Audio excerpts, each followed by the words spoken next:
médicale. waaw pour wax ci sur la prise en charge médicale des détenus, il faut simplement revenir sur en fait ce qui est mis ñaata combien chaque détenu coûte à l'État du Sénégal. Il est ñu ngi wax ni am na benn barème bu ñu teg c'est 1000 francs par tête de détenu.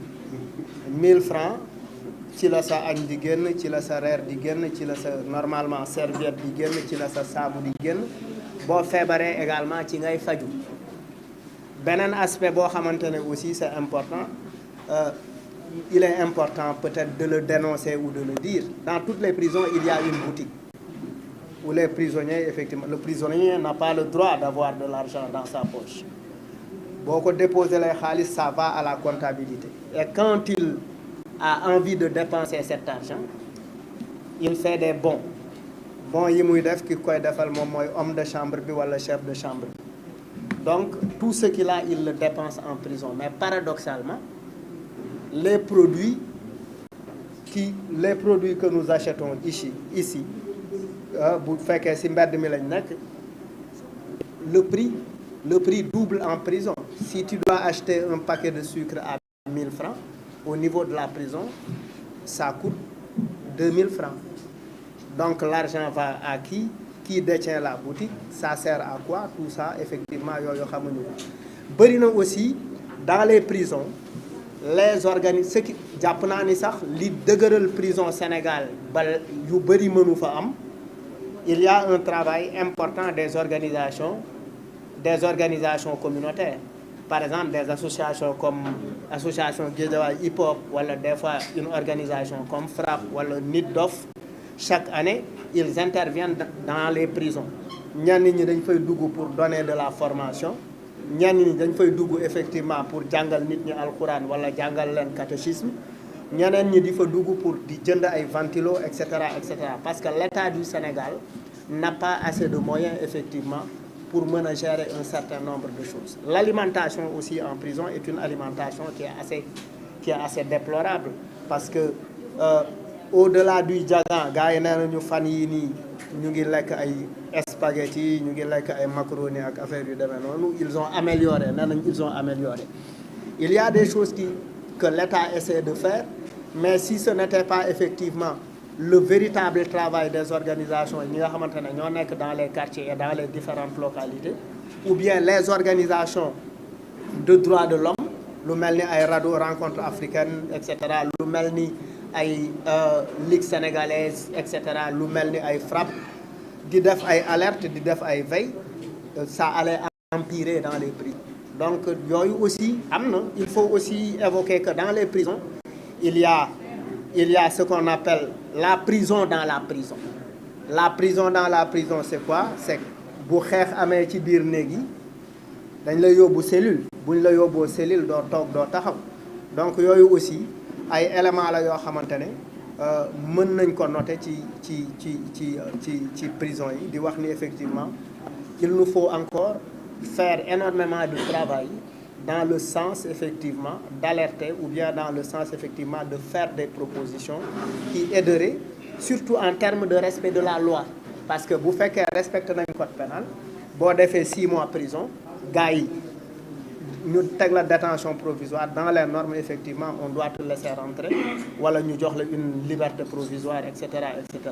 Donc la situation reste comme ça. C'est comme si effectivement de 1960 à aujourd'hui, même s'il y a des évolutions et quelques efforts, ces efforts sont très très légers. Bien. Merci beaucoup, madame. Ah. Oui. Ouais.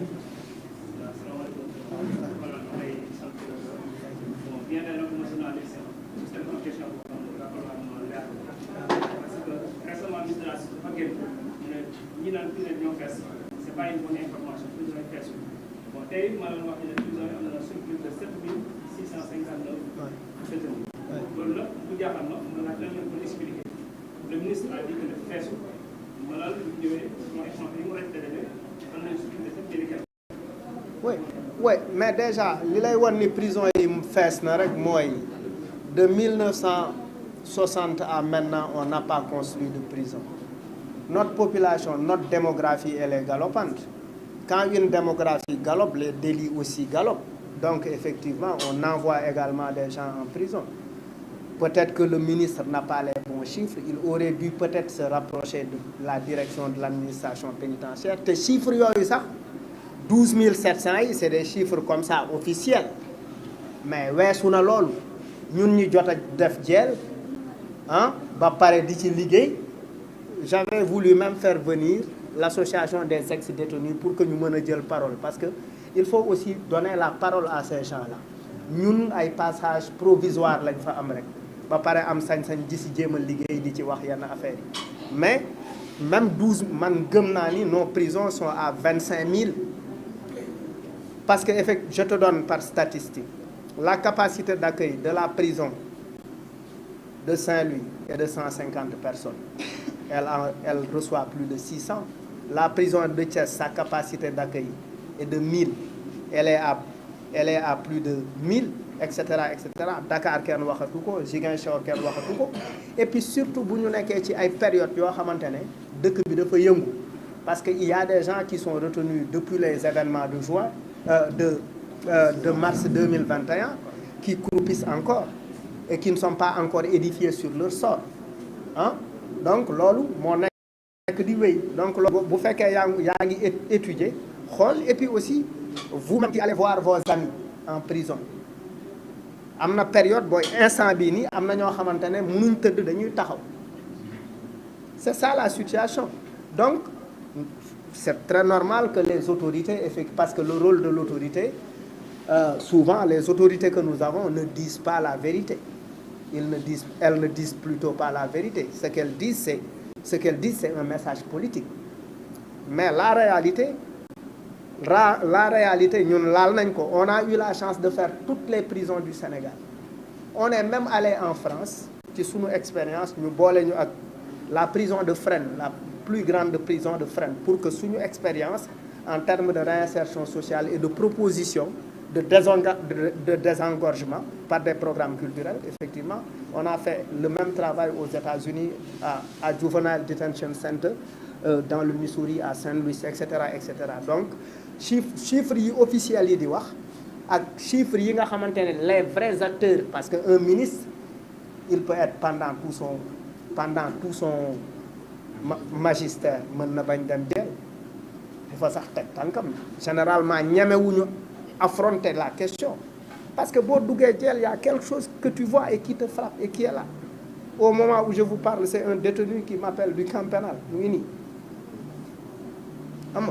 Donc c'est pour dire que même yu mel ni y a aussi dama am beneen élément bu ma fàtte wax y a aussi un travail bu suñu kaso xawee mel ni mu mel ni am na aussi y a le travail des gardes pénitentiaires et un certain bon management de certains régisseurs, ça aussi il faut le dire parce que le téléphone n'est pas autorisé. Aujourd'hui Jelmani bu ñu dul woon wax téléphone ak seen mbokk yi ils allaient péter un câble pour quelqu'un qui doit purger 20 ans ou pour quelqu'un qui doit purger 15 ans, etc., etc.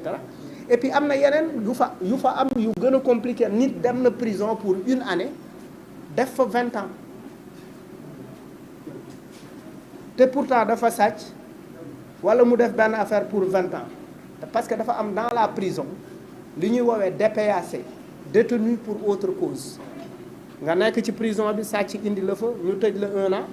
Nga juum xeex ak benn garde wala nga juum xeex ak kenn gaañ ko tu vas être jugé pour ça ñu tëjaat la beneen peine ainsi de suite ba mu tu es parti de 1 an et finalement tu as fait 15 ans. Donc il y a aussi un problème au niveau des transferts parce que l'État n'a pas assez de moyens pour que des fois détenu bi dina nekk camp pénal xam ni c'est pas un environnement boo xamante ne moom mën na fi nekk bu fi nekkee mën na am DPAC. Il préfère que ñu yóbbu ko Koutal wala ñu yóbbu ko Sébi Ponti wala ñu yóbbu ko feneen wala ñu yóbbu ko Diourbel parce que foofu lay gën a mën a am jàmmam. Foofu aussi souvent les frais de transfert reviennent au détenu. C'est le détenu lui-même.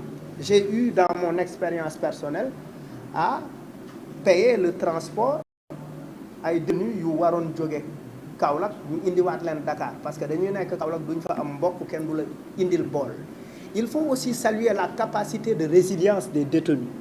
Ils ont une capacité de résilience et ils ont développé des systèmes effectivement qui leur permettent de vivre et de tenir grâce au ñi nga xamante ne dañ fay ñëw di jàngale catéchisme wala di jàngale alxuraan mais également sama bool sa bool la nous partageons la chambre, nous sommes un groupe de 10 man bu ma amul bool buy jógee ci mbedd mi yooyu la ñuy woowee en ville bokkul ak lekku jeel bi bokkul ak jagan beeg wankaar bi et cetera donc ñooñu ils ont développé un système qui permet aux gens de manger bien souvent sax du ñu laal lekk boobu ce qui veut dire que aussi ce système de solidarité entre détenus est un système qui permet d'éviter certains excès pendant la détention mais li ëpp solo ci li ñuy interpeller mooy il faut que nous organisations nous décideurs de demain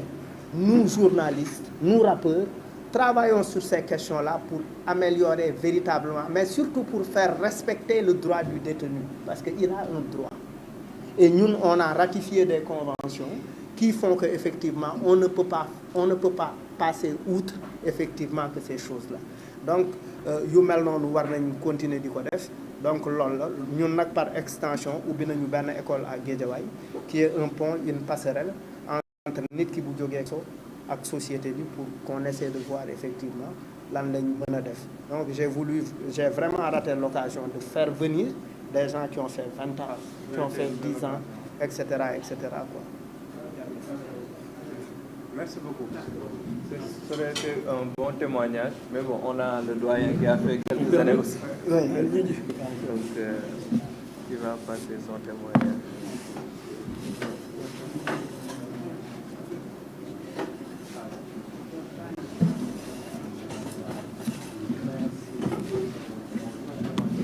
Salaamaaleykum. War ngeen sonn ndaxte wax ji bari na. kon nag man dinaa jéem a tënk samay wax lan laa la bëggoon a laaj bi ngay lim dafa mel ni boolewoo ci kaw mi waaw. les centres d'adaptation pour les mineurs. waaw les kaw mi les sauvegardes dafa am lu tax ñu teg leen ñoom aussi dañuy dimbali ils aident beaucoup c'est un système qui est mis en place pour éviter de surpeupler les prisons. boo yi defee délit ça concerne les mineurs bu ñu defee délit war a dem prison dañ leen di yóbbu dans ces centres là ñu jàng fa métier et cetera am na d'autres gosses yoo xamante ne bu ñu defee délit l'État trouve un arrangement avec leurs parents pour discuter avec leurs parents pour pouvoir de temps en temps les surveiller pour leur éviter la prison parce que mënuñu yóbbu tout le monde en prison. waaw soo gisee ma laaj ko c'est que ñun bi ñu jàppee d'abord li tax ñu jàpp ñu